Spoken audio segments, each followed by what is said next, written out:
Bonjour Delphine Gla, bonjour mesdames et messieurs. Nous sommes au deuxième jour de la deuxième édition de la conférence internationale sur l'émergence de l'Afrique qui s'est ouverte hier mardi ici à Abidjan au Sofitel Hôtel Ivoire pour échanger sur les bonnes pratiques visant à conduire le développement du continent africain. Et c'était en présence de plusieurs chefs d'État et de gouvernement.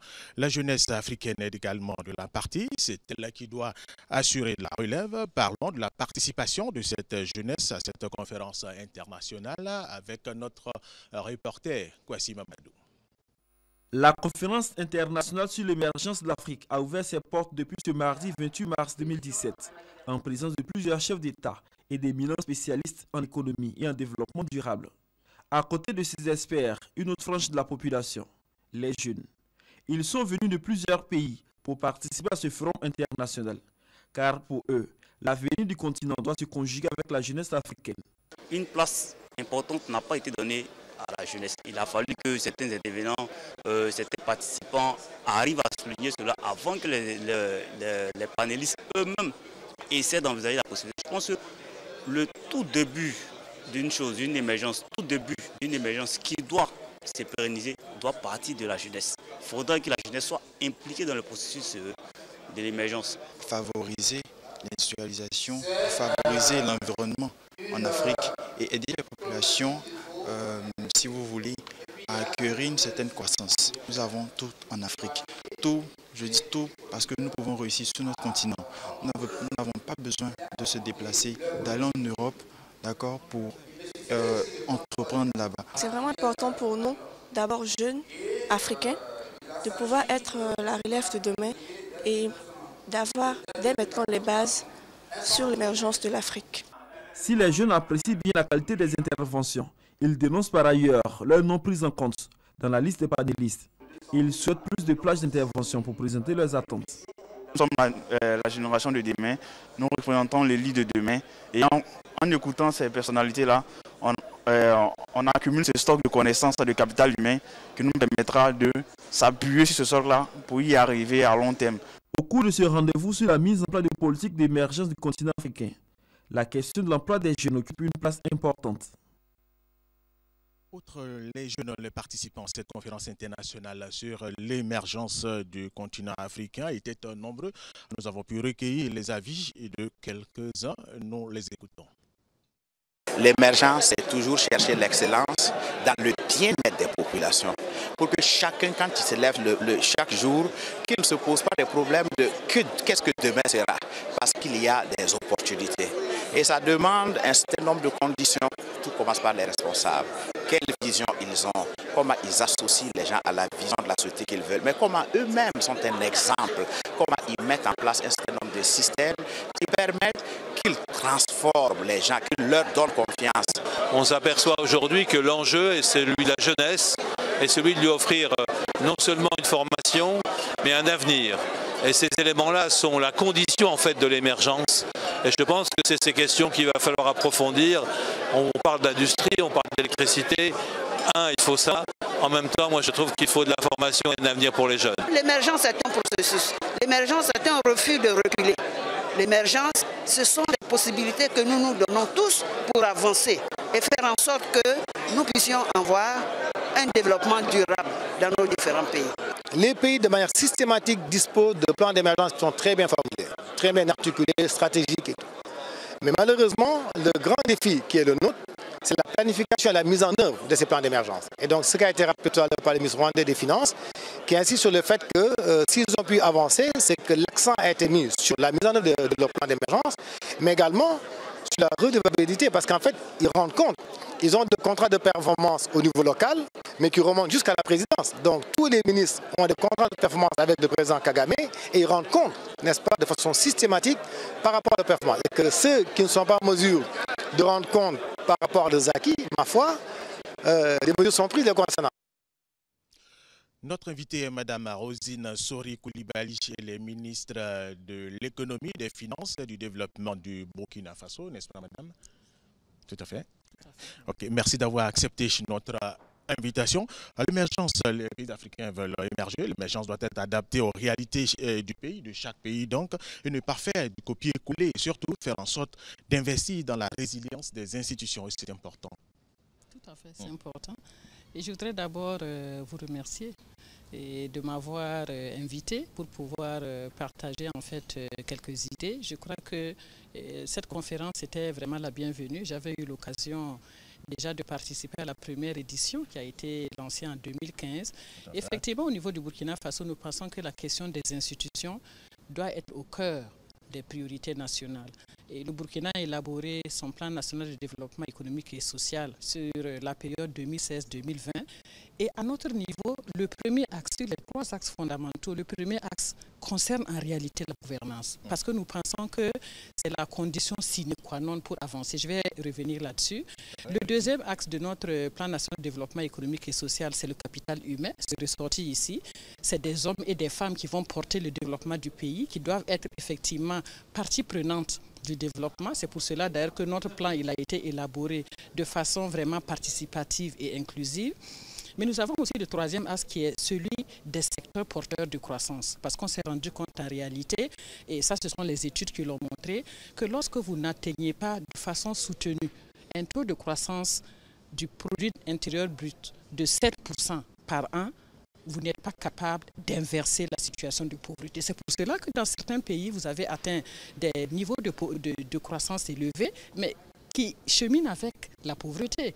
Donc cela veut dire que c'est un aspect très important. Maintenant, pour revenir à votre question sur la résilience des institutions, je crois qu'il faut se féliciter de ce que le Burkina Faso, qui a connu 2 années de crise successives, crise politique et sociale, crise sécuritaire, ce pays, par exemple, qui avait déjà atteint des taux de croissance avant 2013, atteignant les 6%, en 2014 et 2015, compte tenu justement de la crise sociopolitique, ce niveau a baissé à 4%.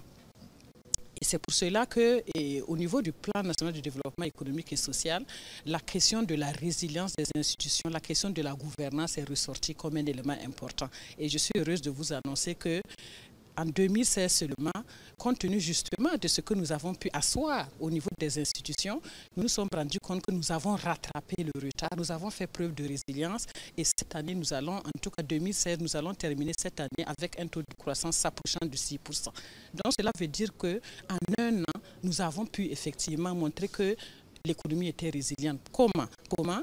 La question politique. La question politique, il faudrait asseoir effectivement des institutions politiques qui promeuvent le dialogue. Je crois que le dialogue social est important pour qu'on ne retombe pas dans la crise que nous avons connue au niveau de notre pays. Quand on parle d'institutions, étant ministre de l'économie, des finances et du développement, mais bien sûr, il faut parler aussi des institutions de développement. On se rend compte dans certains pays, malheureusement, que les réformes ne sont pas menées à fond, de sorte que après un mandat présidentiel, tout tombe. Donc il faut s'assurer effectivement que cela se passe dans et le pays demeure. Voilà, le pays demeure. Et c'est pour cela que nous avons, au niveau de la gouvernance, pris en charge un certain nombre de réformes fortes. Par exemple, je peux vous donner quelques exemples. Au niveau, par exemple, du budget. Un budget doit être aligné sur les priorités nationales. Donc, à partir du plan national de développement économique et social, qui est d'ailleurs un plan dont la budgétisation est axée sur les résultats. Il ne s'agit pas de dire nous vous affectons telle ressource dans tel secteur, mais les ressources doivent servir à quoi? Donc la question effectivement de la réduction de la résilience des institutions est très importante. Il y a la question, je crois que c'est important que je puisse parler de quelques réformes quand même. Au niveau de la commande publique, nous avons aussi entrepris un certain nombre de mesures qui nous permettent de nous assurer de la transparence, de la lutte contre la corruption, qui nous permettent de relever les taux, parce que les seuils au niveau des marchés publics, et qui nous permettent aussi de professionnaliser la fonction. Donc, je crois que ce sont un certain nombre d'aspects qui sont importants, qui nous amènent cette année justement à nous rendre compte que les délais qui pouvaient dépasser certaines fois 3 mois, à partir du lancement de la commande jusqu'à la contractualisation, que ces délais ont été ramenés au Burkina Faso à moins d'1 mois. Justement, vous avez parlé là de bonne gouvernance au niveau de plusieurs pays africains. Au niveau de la Côte d'Ivoire, il y a l'autorité de régulation des marchés publics. Ça existe au Burkina, au Sénégal, au Togo, au Bénin.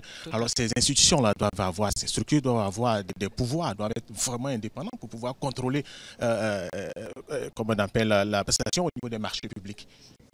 Mais c'est le cas. Oui. C'est le cas au Burkina Faso. Nous avons effectivement l'autorité en charge de la régulation de la commande publique et elle est capable de dire que le processus a été transparent, ou elle est capable aussi de dire qu'il faut reprendre. Et récemment au Burkina Faso, justement, nous avons remis en cause un certain nombre de marchés publics parce que l'autorité avait attiré l'attention et les choses ont été annulées et nous devons effectivement relancer le processus. Bon, en tout cas, des gens n'ont pas eu la même chance, c'est ce qu'on peut dire. Mais justement, au niveau de la commande publique et des réformes au niveau budgétaire, nous avons justement une réforme importante qui est normalement adoptée au niveau de l'UEMOA, mais tous les pays ne l'ont pas encore expérimenté. Le Burkina Faso est le premier pays dans cette réforme de budget-programme qui fait que nous avons un budget pluriannuel, mais qui fait qu'au niveau du budget, nous avons le système d'ordonnateurs multiples. Ce n'est pas seulement le ministre des Finances qui est l'ordinateur du budget de l'État, mais tous les ministres sectoriels sont responsables de l'exécution de leur budget. Notre rôle, c'est de les accompagner et nous avons mis en place un certain nombre de mesures d'accompagnement. Il y a ce qu'on appelle les unités de vérification qui constituent en fait un point d'entrée unique. Lorsque il y a un système de passation des marchés au niveau d'un ministère sectoriel, cette unité de vérification peut dire la commande peut aller que c'est bon, le niveau du paiement. J'ai dit depuis l'initiation de la commande jusqu'au paiement, ça se fait au niveau du ministère sectoriel. Je crois que ça c'est quand même une réforme très forte. Mais le paiement se fait régulièrement?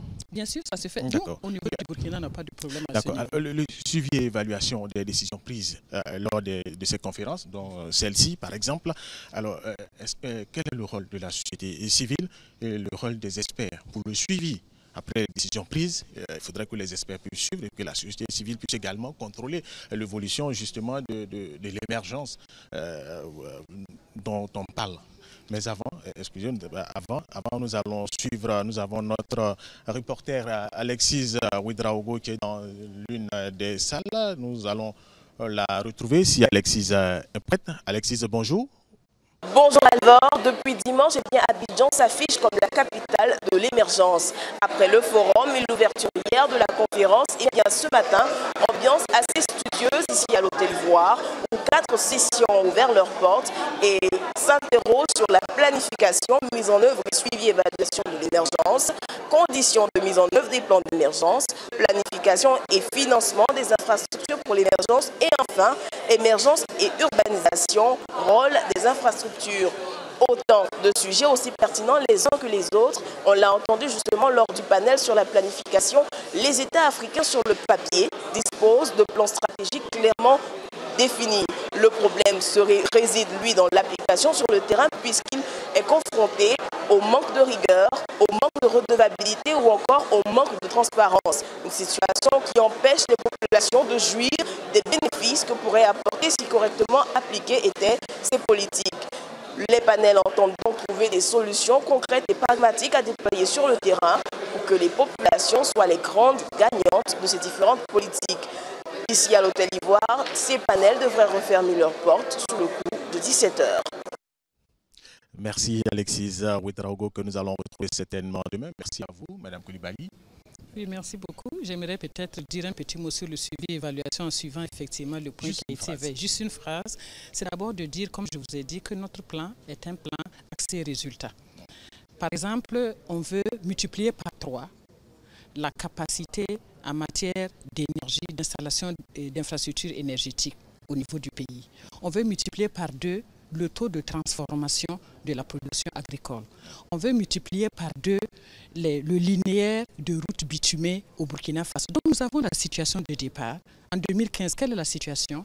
En 2020, qu'est-ce que nous voulons atteindre? Et chaque ministre est obligé de rendre compte parce qu'il y a un secrétariat permanent de suivi du plan national de développement économique et social qui est au niveau du Premier ministre lui-même. Donc c'est quand même un ancrage politique fort pour montrer que le suivi est évaluation et il est participatif. C'est suivi aussi par les populations. C'est suivi parce que dans le dispositif de suivi qui est mis en place, on a des acteurs au niveau central, la société civile, le secteur privé et même les acteurs au niveau régional. Voilà, et cela suivi par les populations. Merci beaucoup, madame. Alors, pour cet après-midi, il y aura plusieurs sessions très intéressantes.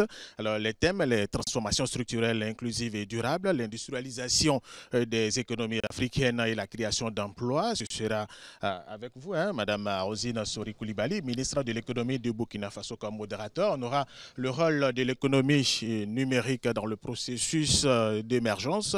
Alors, notre ministre de la communication et de l'économie numérique, Bruno Koné, interviendra au nom de la Côte d'Ivoire avec d'autres panélistes, bien sûr. Il y aura d'autres sujets sur le développement de l'entreprise et de l'entrepreneuriat et enfin une session sur le développement du capital humain. Ce sera tout pour cette journée. Retrouvez toutes les vidéos de la conférence de l'émergence sur l'application RTI mobile anglais émergence. Merci de nous avoir suivis. À demain. À vous Delphine Blas.